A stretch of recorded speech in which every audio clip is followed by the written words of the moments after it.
the draft RTSs and guidelines, probably one of the hottest topics that circles this particular section of 2026 leading up into 2027.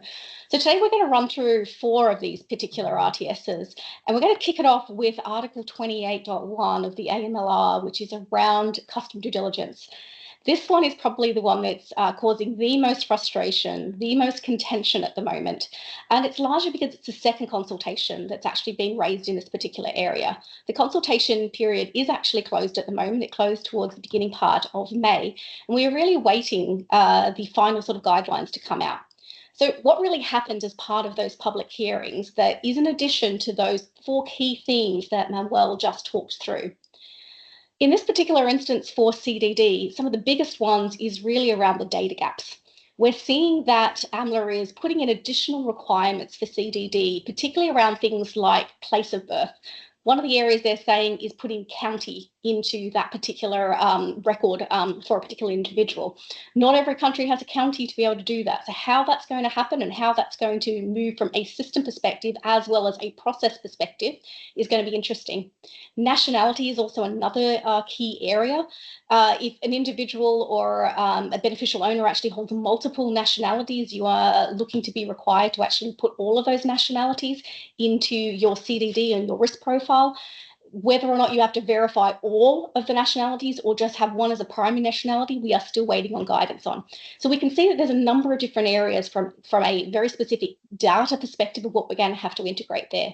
Another component that is driving a lot of discussion is around digital identity and the verification of things like wallets, who owns them, how we're actually going to use that from the different types of data sources that are made available out there. We're seeing that while we have some of the technology out there, it is not as widespread as everybody has access to and will use.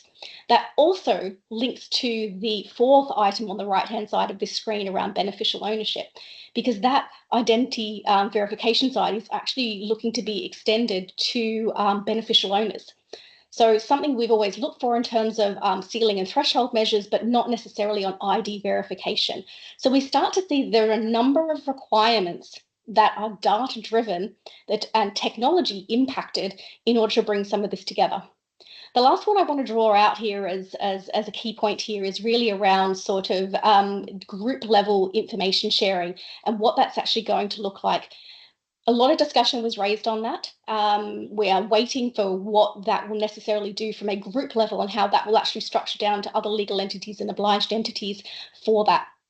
So what do all these pieces mean if we're going to say, what's the practical piece for what you can do now leading up until the July 2027 date? First thing is to look at what you've got from a data readiness perspective. Look at what's on your beneficial ownership. Look at what's on your identity attributes. What gaps do you have that exist in your systems at the moment that might meet some of these particular criteria? Also look at what you do from an onboarding perspective. Are you looking at any particular systems that will do that IDAS component for you? Or will that be something you will have to require going forward for not only the onboarding portions, but the other parts that are being asked for you? Start to look also at what your particular programs are at the moment for CD and what you're classifying from a high, medium and low risk standpoint for customer segmentation.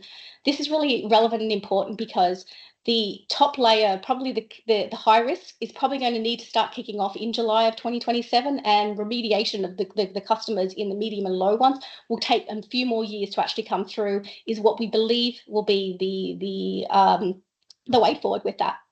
And the last thing is just keep monitoring what's happening in this particular space. Wait for that next piece of guidance to come out and know you have a path forward in dealing with a lot of these data challenges around CDD.